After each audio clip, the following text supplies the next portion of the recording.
مسیح کے عظیم اور بابرکت نام میں آپ سب کو خوش آمدید کہتے ہیں ہمارے آج کے اس پروگرام میں، جس کا نام ہے حتمی سچائی، اور میں ہوں آپ کی ہوسٹ رومائلش نذیر، اور میرے ساتھ ہوں گے پروفیسر پادری شفیق کمل صاحب، اور آج ہم ان تمام تر سوالات کے جوابات کو تلاش کریں گے جو ہمیشہ مسیحیت کو لے کر اٹھائے جاتے ہیں۔ تو وقت کو ضائع نہ کرتے ہوئے فوراً سے چلتے ہیں پاسٹر جی کی طرف۔ پاسٹر جی، میرا آپ سے پہلا سوال ہے کہ مسیح کی موت کے دن کو ماتم اور افسوس کا دن ہونا چاہیے، کیونکہ جس طرح ہم پاکستان میں رہتے ہوئے سوچتے ہیں کہ ہمارے یہاں پہ جو شیعہ برادری رہتی ہے وہ بھی جب اس دن کو مناتے ہیں تو وہ لوگ کالے کپڑے پہنتے ہیں، سوگ کا اظہار کرتے ہیں، اپنے آپ کو لہو لہان کرتے ہیں۔ اور مسیح یسوع کو جب صلیب پر چڑھایا گیا تو اس وقت بھی یہ سارے واقعات ہوئے کہ ان کو لہو لہان کیا گیا، ان کے سر پر کانٹوں کا تاج رکھا گیا، اور اسپیشلی ان کے پسلی میں نیزہ مارا گیا۔ تو یہ دن ہمارے لیے کس طرح گڈ فرائیڈے ہو سکتا ہے، جبکہ یہ دن تو سوگ کا دن ہونا چاہیے؟ Thank you very much.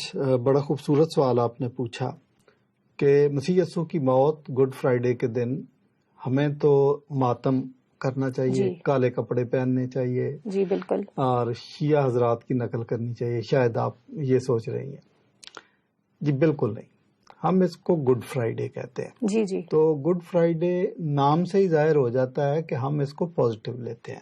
دراصل مسیح یسوع کی موت ہمارے لیے ایک المیہ نہیں ہے، بلکہ یہ ایک زندہ امید اور پازیٹیو بات ہے، ایک خوشخبری ہے۔ لہذا جب بھی مسیحیت کی منادی کی گئی تو اس کو خوشخبری کا نام دیا گیا۔ پالوس نے کہا کہ جو بات مجھے پہنچی میں نے سب سے پہلے تم کو پہنچا دی، کہ مسیح کتاب مقدس کے مطابق ہمارے گناہوں کی خاطر مر گیا، دفن ہوا، اور کتاب مقدس ہی کے مطابق تیسرے دن مردوں میں سے جی اٹھا۔ تو اس فارس اٹس اے گڈ نیوز۔ اس دن مسیح یسوع نے موت کو فتح کیا، اور بائبل کہتی ہے کہ موت فتح کا لقمہ ہو گئی۔ تو موت کی گویا ڈیفینیشن بدل گئی۔ لوگ سمجھتے تھے کہ موت انسان کا ڈراپ سین ہے۔ فرسٹ ٹائم مسیح نے مردوں میں سے جی اٹھ کر یہ ثابت کیا کہ نہیں، موت کے بعد بھی ایک زندگی ہے، موت کے بعد بھی ایک زندہ امید ہے، موت کے بعد بھی ہم جئیں گے اور مسیح کے ساتھ بادشاہی کریں گے اور ابدالآباد زندہ رہیں گے۔ تو موت مایوسی کی بجائے زندہ امید میں بدل گئی۔ آپ کو یاد ہوگا کہ مارتھا کو جب اس کا بھائی لازر مر گیا تو مسیح یسوع نے کہا کہ قیامت اور زندگی تو میں ہوں۔ بے شک۔ اور پھر مسیح یسوع نے جب مردوں میں سے جی اٹھے تو اس کو ثابت بھی کر کے دکھا دیا۔ یعنی زبانی جمع خرچ نہیں ہے کہ ہمارا موت کے بعد کی زندگی پر ایمان ہے یا ہمارا قیامت پر ایمان ہے، بلکہ ہمارے سامنے ایک زندہ مثال بھی ہے۔ کسی اسکالر نے کہا کہ موت لافانیت کا شروع ہے، بلکہ ٹو بی مور کریکٹلی ہماری موجودہ زندگی لافانیت کا بچپن ہے۔ تو ہم جب کسی کی میموریل سروس بھی مناتے ہیں تو ہم اس کی موت پر ماتم نہیں کرتے اور موت کو یاد نہیں کرتے، بلکہ ہم اس کی نئی زندگی کے آغاز کا جشن منا رہے ہوتے ہیں۔ تو یہ سب کچھ یسوع مسیح کی موت اور اس کے جی اٹھنے کے وسیلے سے ہی ہوا، اور یہی وجہ ہے کہ پولس رسول کہتے ہیں کہ زندہ رہنا میرے لیے مسیح اور مرنا میرے لیے نفع ہے۔ بہت اچھے پاسٹر صاحب جی، آپ نے بہت ہی اچھے سے اس میرے سوال کی تفسیر بیان کی، لیکن اسی کے ساتھ میں آپ سے ایک دوسرا سوال یہ کروں گی کہ ڈاکٹر ذاکر، ان کو تو آپ جانتے ہی ہوں گے، انہوں نے کہا کہ متی 12واں باب اس کی 38ویں سے 40ویں آیت کے درمیان لکھا ہوا ہے کہ حضرت عیسیٰ علیہ السلام فرماتے ہیں کہ اس زمانہ کے لوگ برے اور زناکار لوگ ہیں اور مجھ سے نشان طلب کرتے ہیں، مگر یونا نبی کے نشان کے سوا ان کو کوئی نشان نہیں دیا جائے گا۔ مسیح یسوع نے کہا کہ جیسے یونا نبی جو تھے 3 دن اور 3 رات تک مچھلی کے پیٹ میں رہے تھے، ویسے ہی مسیح خداوند بھی جو ہے زمین کے اندر رہیں گے 3 دن اور 3 رات تک۔ اور مسیح جمعہ کے دن مصلوب ہوئے تھے اور اتوار کی صبح کو وہ جی بھی اٹھے تھے، تو اس میں تو 3 دن مکمل نہیں ہوتے، ڈاکٹر ذاکر عنایت کا یہ کہنا ہے۔ تو پھر اس طرح سے ان کی موت بھی کمپلیٹ نہ ہوئی؟ یہ تو نہ صرف ڈاکٹر ذاکر نائک کا سوال ہے، بلکہ اور بھی مسلمان یہ رٹ لگاتے ہیں۔ جی اکثر یہ سوال سننے میں آتا ہے کہ اسی طرح ہوتا ہے۔ مولانا خاور رشید بٹ صاحب ہیں پنجاب میں، انہوں نے میرے ساتھ ڈیبیٹ کی کروسیفکشن کے موضوع پر، یہی سوال انہوں نے کیا کہ دیکھیں جی، ذاکر نائک کا سوال دہرا دیا کہ جی مسیح یسوع تو اپنے قول کے مطابق، اس پیش گوئی کے مطابق 3 دن اور 3 رات قبر میں زمین کے نہیں اندر رہے رہنے تھے. چاہیے. جی. وہ تو ہارڈلی جمعے کو ان کو دفن کیا گیا اور سیٹرڈے کا دن تھا اور سنڈے کو وہ صبح صبح جی اٹھے, تو جی 1.5 بالکل. پونے 2 دن بنتے ہیں. تو اس کا مطلب کہ شاید یہ کہانی غلط ہے کہ مسیح یسوع کی موت ہی واقعہ نہیں ہوئی. جی جی موت واقعہ نہیں ہوئی تو گویا کفارہ مکمل نہیں ہے, اور جی. اس قسم کی باتیں. میں نے ان سے سب سے پہلا سوال جو میں نے ان سے پوچھا جب میری باری آئی, جی. یہ ڈبیٹ بھی اور نیٹ پہ موجود ہے. اوکے. میں نے سب سے پہلی بات جو ان سے پوچھی کہ مجھے یہ بتائیں کہ بائبل میں کہاں لکھا ہے کہ مسیح یسوع کو جمعے کے دن مصلوب کیا. میرا جی. یہ کہنا تھا تو ان کے پسینے چھوٹ گئے. 3 لوگ بیٹھے ہوئے تھے سامنے, کسی نے کلید الکتاب کھولی ہوئی ہے, کسی نے قاموس الکتاب کھولی ہوئی ہے, کسی نے بائبل کھولی ہوئی ہے, کسی نے 2 کتابیں پکڑی ہوئی ہیں, تو وہ ڈھونڈ رہے ہیں کہ کہاں پہ لکھا ہے کہ جمعے کو. میں نے کہا بائبل میں تو کہیں نہیں لکھا کہ بھائی ان کو جمعے کو مصلوب کیا گیا. تو آپ نے کیسے دنوں کا حساب لگا لیا؟ ہوا کیا؟ دیکھیں, ہمارے چرچ فادرز کو بھی غلطی لگی یہاں پہ. انہوں نے کس طریقے سے یہ آئیڈیا لگایا کہ جہاں تک پاسٹر جی مجھے لگتا ہے ان کا آئیڈیا یہ تھا کہ اگلے دن سبت کا دن, تو اسی کا حساب رکھتے ہوئے انہوں نے اس دن کو گڈ فرائیڈے کا دن بالکل کہہ وہ دیا. چونکہ کہا کہ اگلا دن وہ سبت کا دن ہے, اور ہفتے کے پہلے دن یعنی سنڈے کو یسوع مسیح جی اٹھے, تو کہا جی اس کا مطلب وہ جمعے کو مصلوب. جی. لیکن اگر آپ بنظر غور اناجیل کا مطالعہ کریں تو ہمیں ود ان لائنز بھی پڑھنا ہوتا ہے. اور میں کہتا ہوں کہ بائبل ایک ایسی کتاب ہے کہ جب تک آپ اس کو انتہائی عمیق نظر سے نہ پڑھیں آپ کو باتیں سمجھ نہیں آتی. اب میری نظر سے ذرا دیکھیں. پہلی بات کہ آپ نے بڑا اچھا مجھے یاد کرا دیا کہ بیچ میں سبت کا ذکر آ گیا, تو اب سبت ہی کرکس آف دا میٹر ہے. سبت سے لوگوں کے ذہن میں آتا ہے کہ ہفتے کے 7 دن اور اس میں ایک دن جو ہے وہ سبت ہے, سیٹرڈے سنیچر ہے. ایسا نہیں.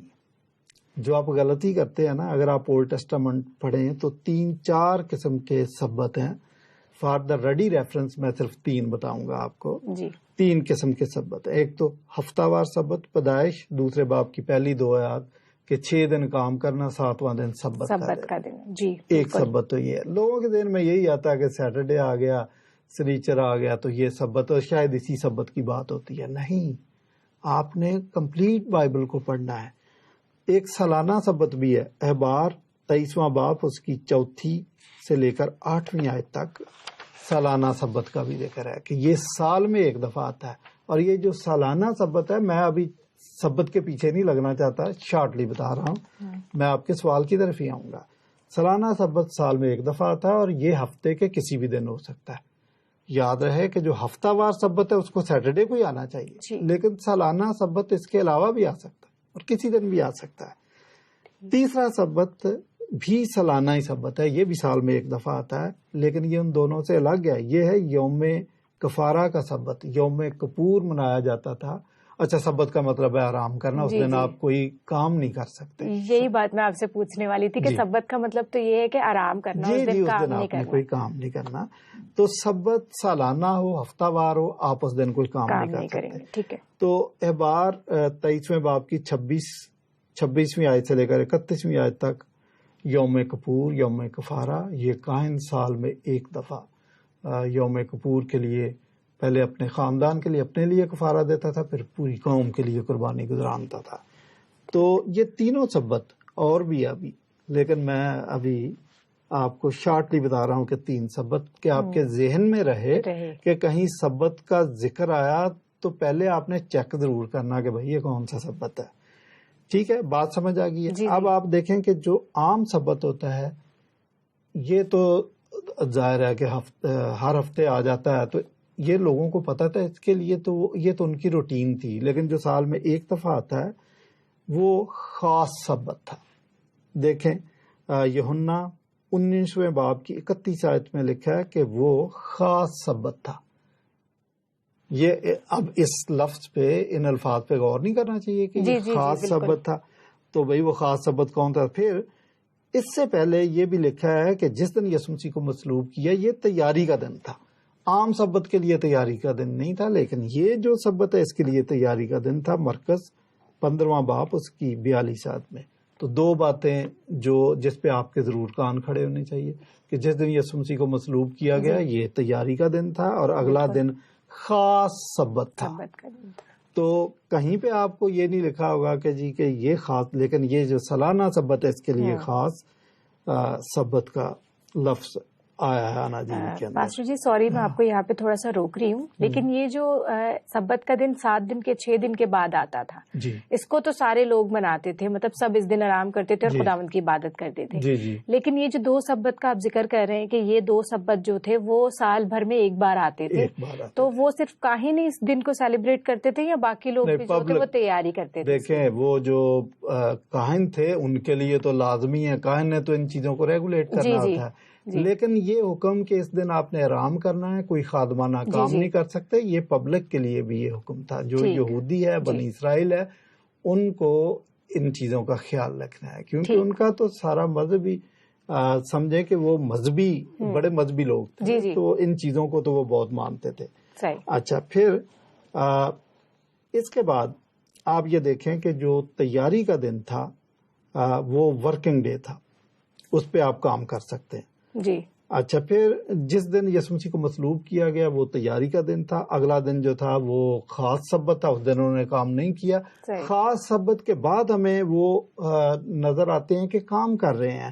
مثلا یہودیوں نے، فقیہوں اور فریسیوں نے جا کر حاکم وقت سے اجازت لی اور قبر پر پیرا لگوا دیا، تو اس کا مطلب یہ ورکنگ ڈے تھا. جی ٹھیک ہے نا. اور یہ متی 27ویں باب کی 62ویں اور 63ویں آیت. پھر عورتوں کی نقل و حرکت بھی ہمیں نظر آ رہی ہے کہ وہ خوشبودار چیزیں، مسالے خرید رہی ہیں. مرکز 16:1. تو یہ 2 قسم کی ایکٹیویٹیز ہمیں 2 گروپوں میں نظر آ رہی ہے. تو یہ ورکنگ ڈے تھا. جی. تو 3 چیزیں میں نے ابھی بتا دی. تیاری کا دن جس دن مطلوب کر دیا، اگلا دن سبت کا دن جو کہ خاص سبت تھا، یہ سیٹرڈے نہیں تھا، جی یہ خاص سبت تھا. اس سے اگلا دن پھر ورکنگ ڈے تھا، جس دن مسالے خریدے، انہوں نے پیرا لگوا لیا، موومنٹ تھی. پھر آگے لکھا ہے ہفتہ وار سبت کا بھی اب ذکر آ گیا. لوکا 24ویں باب کی پہلی 2 آیات لکھا کہ سبت کے دن حکم کے مطابق عورتوں نے آرام کیا، یہ عام سبت ہے. تو بعد میں ہفتے کے پہلے دن قبر پر آئی، یہ ہفتہ وار سبت کا بھی ذکر آ گیا. اس کا مطلب اس ویک کے اندر 2 سبت آ گئے. تو آپ دیکھیں کہ جب بھی سالانہ سبت آ جاتا تھا تو ایک سالانہ سبت، ایک نارمل سبت، اس ویک میں 2 سبت آتے تھے. جب تک آپ 2 سبت کا بیچ میں ذکر نہیں کرتے، ان کو بیچ میں نہیں لاتے، ان کو کنسیڈر نہیں کرتے، آپ ان ایام کی گنتی پوری نہیں کر سکتے، یا آپ کو کہانی مکمل سمجھ نہیں آتی. پھر یہ باتیں میں نے آپ کو بتا دی. تو ہفتے کے پہلے دن ہی وہ قبر پر گئی ہیں عورتیں اور دیکھا کہ قبر خالی تھی. اب ان کی ترتیب درست کر لیتے ہیں. ہفتے کا پہلا دن، اب ہم اتوار سے واپس آتے ہیں جی، کہ ہفتے کا پہلا دن اتوار، جس دن یسوع مسیح جی اٹھے، اور ایکچولی جی کیا اٹھے کہ جب وہ گئے تو آلریڈی ان کو تو قبر خالی ملی. تو جو نائٹ تھی وہ سیٹرڈے نائٹ تھی. وہ کہیں سیٹرڈے نائٹ کے کن پہروں میں جی اٹھے ہمیں نہیں پتا. اچھا، نقل و حرکت کا دن، ہاں عام سبت سیٹرڈے واپس، اس سے ایک دن پہلے، اور اس سے ایک دن پہلے جمعہ کا دن، نقل و حرکت کا دن. اس سے ایک دن پہلے جمعرات جو کہ خاص سبت تھا، اور اس سے ایک دن پہلے بدھ یعنی تیاری کا دن تھا. تو اس کا مطلب مسیح یسوع کو دراصل مصلوب کیا گیا بدھ کے دن. جمعرات کو جب جمعرات شروع ہوئی تو قبر میں رکھا. 3 دن اور 3 رات کمپلیٹ ہو جاتے ہیں. تو بات یہ ہے کہ آپ اگر اجلت میں بائبل کو پڑھتے ہیں، جبکہ میرا مشورہ یہ ہے کہ اجلت میں تو آپ اخبار بھی نہ پڑھیں، آپ کو خبر نہیں سمجھ میں آئے گی. آپ بڑی دیانتداری کے ساتھ، بڑی سنجیدگی کے ساتھ اور بڑی ذمہ داری کے ساتھ بائبل کے ان واقعات کو پڑھیں، تو کوئی وجہ نہیں ہے کہ آپ کو درست کہانی سمجھ میں نہ آئے. تو یہ کہنا کہ جی مسیح یسوع کے 3 دن 3 رات چونکہ پورے نہیں ہوتے، مسیح کی پیش گوئی غلط تھی، تو یہ ایک افسانہ ہے. نو، یہ تاریخی واقعہ ہے اور بالکل درست واقعہ ہے. لہذا مسیح کی کہی ہوئی بات لوہے پر، پتھر پر لکیر تھی. وہ واقعی 3 دن اور 3 رات قبر میں رہے اور تیسرے دن مردوں میں سے جی اٹھے. اس لیے صلیبی موت ایک حتمی سچائی ہے اور ہمارا ایمان بڑا مضبوط ہے اس بات پہ. بہت ہی اچھی بات. لیکن یہاں پر آپ نے ایک جو بہت اچھی بات بتائی وہ یہ تھی کہ ہمیں بائبل مقدس کو جب بھی اس کو پڑھے تو ذرا تفسیر کے ساتھ غور طلب کر کے بڑے دھیان کے ساتھ کے الفاظوں کی پہچان کرے کہ کون سی چیز کہاں پر اور کس طرح سے استعمال ہو رہی ہے، اور ان کا کنٹیکسٹ دیکھنا، ساری چیزیں دیکھنا، اس کی ہسٹری میں جانا، تاریخ کو پڑھنا، یہ سارا بہت ضروری ہے اگر ہم چاہتے ہیں کہ ہم یسوع مسیح کی پیدائش سے لے کے ان کی موت تک کے اس پورے عمل کو جو ہے وہ غور طلب طریقے سے پڑھ سکیں۔ لیکن یہاں پر قادیانی جو ہے، قادیانی قوم جو یہاں پر رہتی ہے، وہ بھی ایک سوال کرتی ہے کہ یونا نبی جو تھے، جیسے ہم نے پچھلے سوال میں ذکر کیا، یونا نبی جو تھے وہ مچھلی کے پیٹ میں 3 دن اور 3 رات تک رہے، لیکن وہ زندہ تھے۔ اب اس کا مطلب یہ کیا نکلتا ہے کہ کیا یسوع مسیح بھی جب 3 دن اور 3 رات تک قبر کے اندر تھے تو کیا وہ زندہ تھے؟ اور اگر وہ زندہ تھے تو پھر تو ان کی موت واقعہ نہیں ہوئی، اور جب موت واقعہ نہیں ہوئی، وہ قبر میں صحیح سے رہے نہیں، تو پھر کفارہ بھی مکمل نہیں ہوتا۔ تو اس کو کس طرح سے آپ ڈیفائن کریں گے؟ دیکھیں، قادیانیوں کا جو سوال ہے یہ ایک ٹرک ہے۔ میں آپ کو بتاؤں کہ زیادہ تر جو معترضین ہیں یہ جان بوجھ کر ٹرک لگاتے ہیں، اور قادیانی تو سراسر ٹرک لگاتے ہیں۔ ان کا کوئی بھی سوال ہو تو آپ پہلے سے ذہن تیار کریں کہ اب یہ کوئی میرے ساتھ ٹرک کھیلنے لگا۔ تو یہ ایک ٹرک ہے۔ کیسے؟ بائبل دنیا کا بہترین اور عظیم لٹریچر ہے۔ بالکل۔ تو جب تک آپ دنیاوی لٹریچر کو نہیں سمجھتے، آپ براہ راست بائبل کے لٹریچر پہ آ جائیں اور کہیں جی مجھے یہ لٹریچر سمجھ آ گیا، تو ایسا نہیں ہو سکتا۔ ایسا نہیں ہو سکتا۔ تو میں اکثر لوگوں کو، معترضین کو یہ مشورہ دیا کرتا ہوں کہ شیکسپیئر کو پڑھ لیں، وارث شاہ کو پڑھ لیں، ڈپٹی نذیر احمد کو پڑھ لیں، پروین شاکر کو پڑھ لیں، غالب کو پڑھ لیں، میر تقی میر کو پڑھ لیں، جان ملٹن کو پڑھ لیں۔ جب آپ دنیاوی ادب پڑھیں گے تو پھر آپ بائبل کے لٹریچر کو بھی سمجھ سکیں گے۔ دیکھیں، فگر آف سپیچ، محاورے، تو محاوروں کو بھی آپ نے سمجھنا۔ اگر میں ایک محاورہ بولتا ہوں برف کی طرح سفید، تو آپ کہیں جی آپ نے کہا برف کی طرح سفید تو اب اس کو ٹھنڈا بھی ہونا چاہیے۔ نہیں نہیں نہیں، جو برف کی سفیدی کی کلر کی خصوصیت ہے، میرا پوائنٹ آف کنٹراسٹ اور پوائنٹ آف کمپیریزن ہے کلر، اس لیے میں کہہ رہا ہوں برف کی طرح سفید۔ اور اگر میں کہوں برف کی طرح سخت، تو یہاں پر میرا پوائنٹ آف کمپیریزن جو ہے وہ اس کی سختی ہے۔ آپ میری بات فالو کر رہی ہیں نا؟ اور اگر میں کہوں برف کی طرح یخ، تو اس کا مطلب یہاں میرا پوائنٹ آف کمپیریزن اس کی ٹھنڈک ہے۔ بالکل۔ جب مسیح یسوع نے کہا کہ جس طرح یونا 3 دن اور 3 رات مچھلی کے پیٹ میں رہا، تو پوائنٹ آف کمپیریزن اس کی صورتحال نہیں ہے، 3 days ہے، رہنا ہے، ٹائم ہے۔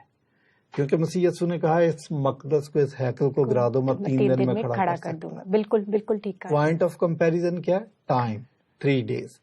اور بھی کہا کہ ابن آدم گنہگاروں کے حوالہ کیا جائے گا، وہ اس کو قتل کریں گے اور وہ دفن کیا جائے گا، 3 دن مردوں میں سے جی اٹھے گا۔ بالکل۔ تو جو بار بار یسوع مسیح یہ بات باور کرانا چاہ رہے تھے، دیٹ واز ٹائم، 3 days کا ٹائم وہ بتا رہے تھے۔ تو یہاں پر کمپیریزن 3 days کا ہے۔ اب اس کا یہ مطلب نہیں ہے جی کہ یونا کا نام لے دیا تو جو کپڑے یونا نے پہنے ہوئے تھے تو یسوع مسیح نے وہ کپڑے نہیں پہنے ہوئے تھے جی۔ اب یونا کے تو جو فیتے تھے بوٹوں میں وہ لمبے تھے، تو یسوع مسیح کے تو سینڈل پہنے ہوئے تھے۔ بھائی یہ مطلب نہیں ہے، آپ کہاں ادب سیکھیں پہلے۔ تو آپ چونکہ بے ادبی سے بات کرتے ہیں تو آپ کو ادب کیسے سمجھ آئے گا؟ ٹھیک کہہ رہے ہیں آپ پاسٹر جی، لیکن یہاں پر آپ مجھے یہ بتائیں کہ مسیح نے لازر کو زندہ کیا تھا۔ یہ واقعہ بہت زیادہ مشہور ہے کہ مسیح نے مردوں کو زندہ کیا۔ انہوں نے 5000 لوگوں کو کھانا کھلایا، یائر کی بیٹی کو زندہ کیا تھا، اور اسی طرح جو ہے پانی کو مے بنایا اور خود پانی پر بھی چلے۔ یہ تمام تر معجزات جو تھے وہ لامحالہ معجزات تھے، ٹھیک ہے۔ لیکن پھر ان معجزات کے بعد کیا اور مزید معجزات کی ڈیمانڈ تھی؟ کیونکہ ہم نے دیکھا ہے کہ بہت سے لوگ اس کے پاس آتے ہیں اور اسے کہتے ہیں کہ ہمیں اور کوئی معجزہ دکھا تو ہم تجھ پر ایمان لے آئیں گے، یا اور کوئی نشان دکھا تو ہم تیرے پیچھے چلے آئیں گے۔ اور زیادہ تر یہ سوال فریسیوں، فقیوں اور جو وہاں کے بڑے علماء تھے، شرع کے عالم تھے، وہ کرتے تھے۔ تو کیا ان کو اور زیادہ ڈیٹیل میں کوئی چیز جاننی تھی یا یہ کافی تھا ان کے لیے؟ بڑی باریک بینی سے آپ نے یہ کویسچن نکالا ہے۔ یہ بات آپ کی ٹھیک ہے کہ جب مسیح یسوع نے 4 دن کا مردہ زندہ کر دیا تو پھر تو یہ کویسچن بے معنی ہو جاتا ہے کہ ہمیں معجزہ دکھاؤ۔ جب یسوع مسیح نے پانی کے مٹکوں کو میں بدل دیا تو پھر اس کے بعد یہ کویسچن بے معنی ہو جاتا ہے جی ہمیں ایک اور معجزہ دکھاؤ۔ یائر کی بیٹی کو زندہ کر دیا اور کوڑیوں کو شفا دے دی اور اندھوں کو بینائی دے دی، یہاں تک کہ ایک شخص جنم کا اندھا تھا، اس کی آنکھ میں نیا ڈیلا ہی ڈال دیا.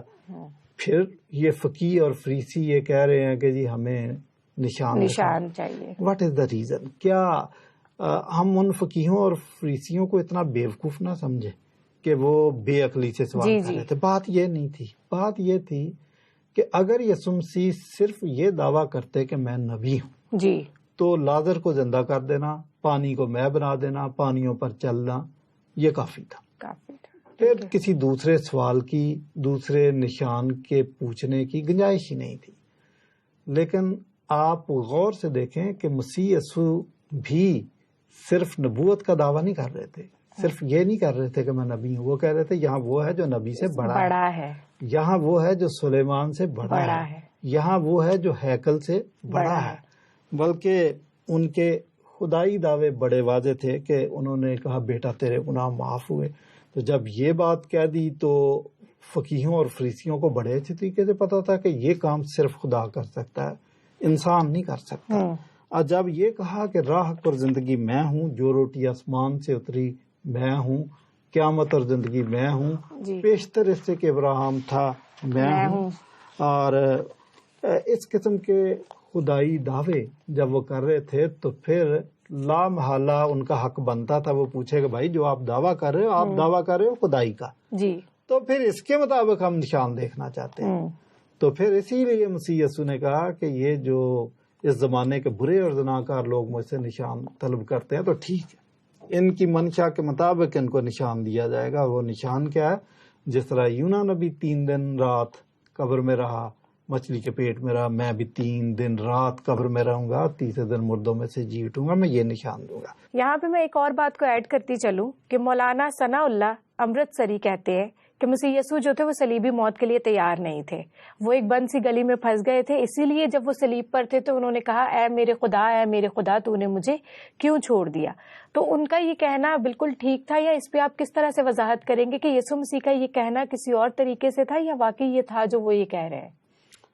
ثناء اللہ امرتسری کی یہ بات ہے، بلکہ بہت ساری باتیں جو انہوں نے کہی ہیں وہ ان کی مسکنسیپشنز ہیں. اور میری بات ایک آپ پلے باندھیں، ناظرین بھی اس بات کو سن لیں کہ جتنے بھی اعتراضات ہوتے ہیں میرا دعویٰ یہ ہے کہ یہ آپ کی مسکنسیپشنز ہوتی ہیں جی، اور جب میں ان کو بیان کرتا ہوں تو وہ مسکنسیپشن دور ہو جاتی ہے. ان کی بھی مسکنسیپشن ہے کہ مسیح یسوع مرنا نہیں چاہتے تھے، تو وہ تو ایک بند گلی میں چونکہ پھنس گئے تھے تو کوئی دوسری آپشن نہیں تھی، تو پھر انہوں نے کہا کہ چلو پھر مار ہی جاتے ہیں. نہیں، ایسی بات نہیں ہے. یہ جو کہتے ہیں کہ میرے خدا تو نے مجھے کیوں چھوڑ دیا، مسیح بند گلی میں نہیں پھنسے تھے. مسیح یسوع نے موت کو مانگ کر لیا تھا. ان کو پتا تھا، ان کی بہادری کا سب سے بڑا پہلو یہی ہے کہ ان کو پتا تھا اور ان کو یہ ہوگا، اور ان کو پتا تھا کہ یروشلم میں میں پکڑا جاؤں گا. اور اس بات کا اظہار انہوں نے کئی دفعہ اپنے شاگردوں سے، اپنے دشمنوں سے بھی کر دیا تھا کہ بھی میں پکڑوایا جاؤں گا. بلکہ میں آپ کو بتاؤں کہ فقیہوں اور فریسیوں نے دبے الفاظ میں مسیح یسوع کو دھمکی دینے کی کوشش کی کہ استاد، بظاہر اس سے ہمدردی کر رہے تھے لیکن دبے الفاظ میں دھمکی دے رہے تھے کہ استاد ہیرودیس آپ کے پکڑنے کی کوشش میں ہے، قتل کے منصوبے بنا رہا ہے، ذرا خیال سے. تو مسیح یسوع نے کہا کہ جاؤ اس لومڑی کے بچے کو بتا دو کہ میں آج اور کل ادھر ہی ہوں. بالکل. تو جو میرا کرنا ہے کر لے، میں نہیں ڈرتا. یہی مطلب اس کا تھا. البتہ جو میرے حق میں لکھا میں یروشلم میں ہی پکڑا جاؤں گا، قتل کیا جاؤں گا، یہ ساری باتیں تو وہ ڈرتے نہیں تھے. ہاں، اگلا سوال آپ نے یہ کیا کہ مولانا صاحب نے ایک اور بات بھی کر دی کہ جی وہ تو پکار کے کہہ رہے تھے کہ اے میرے خدا تو نے مجھے کیوں چھوڑ دیا. یہ جو یسوع مسیح کی زبان مبارک سے یہ الفاظ ادا ہوئے تو یہ دراصل زبور کی تلاوت تھی. اولڈ ٹیسٹامنٹ 22ویں زبور کی پہلی آیت یہی ہے. ٹھیک ہے. بعض اسکالر کہتے ہیں کہ مسیح یسوع نے 22واں زبور پورا اور اس کے بعد 23واں یہ پورا ہی تلاوت کیا تھا. صحیح. جو 7 صلیبی کلمات ہیں ان میں سے 5 کلمے ایسے ہیں کہ جو زبور سے کوٹیشن ہے. بالکل. تو یہ بھی زبور سے کوٹیشن ہے. دراصل یہودی جب کسی مصیبت میں مبتلا ہوتے تھے تو 22واں اور 23واں زبور پڑھتے تھے اور 91 زبور بھی پڑھتے تھے. جی. آپ کسی کے گھر سے گزر رہے ہیں نا تو آپ کو کھڑکی سے آواز آ رہی ہے کہ 91 زبور پڑھا جا رہا ہے, 23 زبور پڑھا جا رہا ہے, 22, تو آپ رک جائیں وہ لوگ مصیبت میں کہ کسی مصیبت میں ہیں. اور اگر آپ کرسچن ہیں, یہودی ہیں, تو آپ کوشش کریں گے کہ آپ بھی کوئی نہ شامل ہو جائیں, یا ان کے ساتھ ہمدردی کا اظہار کر کے 2 لفظ دعا کے بھی ان کے لیے کرتے. بالکل.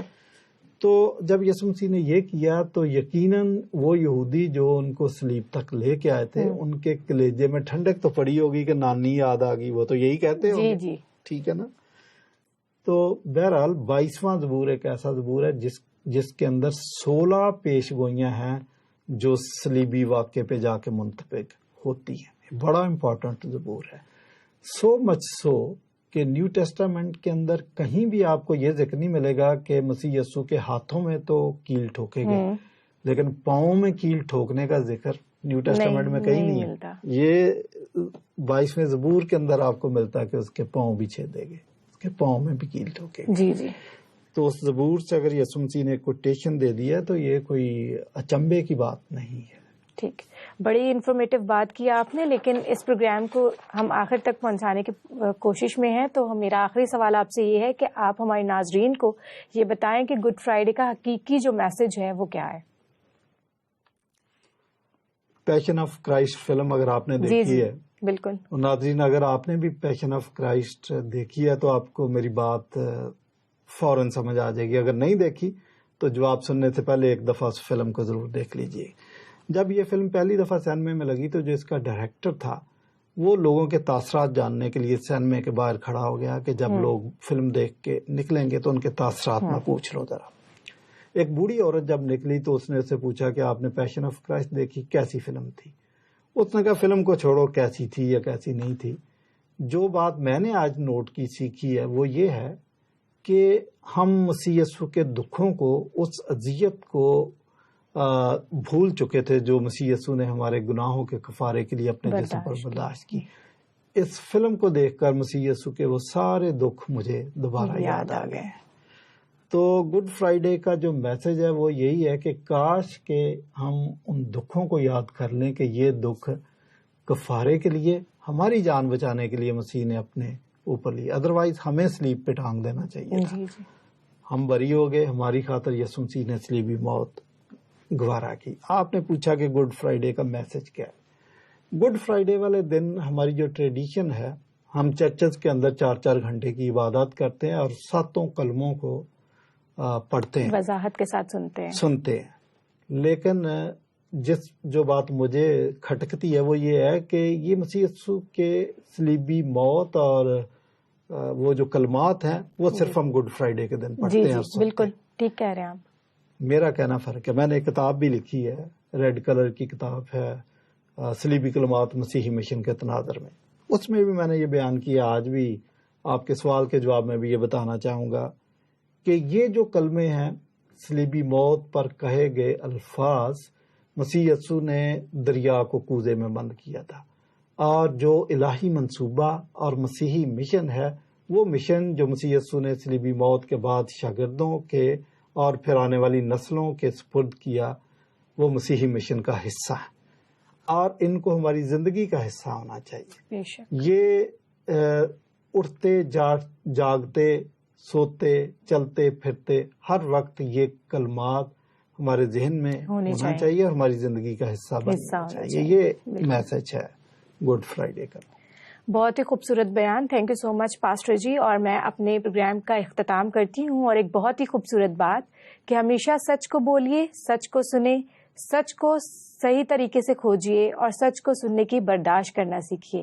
اسی خوبصورت بات کے ساتھ ہم اپنے اس پروگرام حتمی سچائی کو یہیں پہ ختم کرتے ہیں اور آپ سے ملاقات ہوگی اگلے پروگرام میں اسی وقت اسی طرح اور پاسٹر جی کے ساتھ. بہت شکریہ.